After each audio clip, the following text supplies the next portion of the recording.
आणि यानंतर आपण थेट जाऊयात आशिष शेलार सध्या बोलतायत। महाराष्ट्रातील जनतेने त्यांना आशीर्वाद दिला, समर्थन दिलं, साथ दिली। या उबाटा सेनेच्या पोटामध्ये जळजळ मळमळ होते आणि मग पानसटपणा कागदावर उतरतो, तो म्हणजे सामनाचा अग्रलेख। आणि मग या भीतीच्या ज्या डोहाळ्याच्या उलट्या होतात ते म्हणजे संजय राऊतांचं वक्तव्य।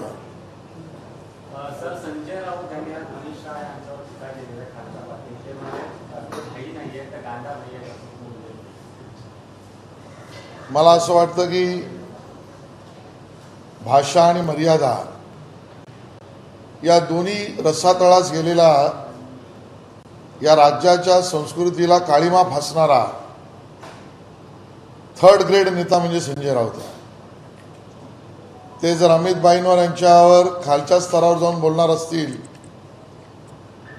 तर त्यांच्याच नातेवाईकांनी असलेल्या एका महिलेने संजय राऊत यांनी केलेल्या अन्यायानंतर त्यांच्याबद्दल उल्लेख केलेले शब्द सार्वजनिकरित्या आम्हाला मांडावे लागतील। आमची ती संस्कृती नाही म्हणून ते आम्ही मांडत नाही। आणि जर विषय भाईभाईचा असेल तर रस्त्यावरच्या लढाईला आम्ही तयार आहोत। ही त्यांची भीती बोलते। जर तुम्हाला फरक पडत नाही तर बोलता कशाला? जळी स्थळी पाशाणी यांच्या मनामध्ये अमित शहा नावाच्या एका वादळाची भीती आहे आणि ते वादळ सुनामीच्या रूपानं देव देश आणि धर्मासाठी काम करणारं वादळ आहे।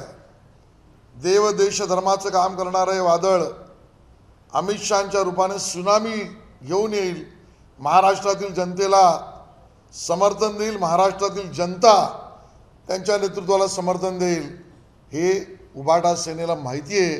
म्हणून अमित शहांच्या दौऱ्यावर हे पानसटपणे बोलत आहेत। देवेंद्रजींच्या वाक्याचा बाण संजय राऊत यांच्या योग्य शरीराच्या भागावर घुसलेला दिसतोय आणि म्हणून अभिमन्यूसारख्या लढणाऱ्या देवेंद्र फडणवीसांनी जो बाण मारला तो संजय राऊत यांनी सांगावा आता शरीराच्या कुठल्या भागात घुसलाय हे त्यांनी सांगावं।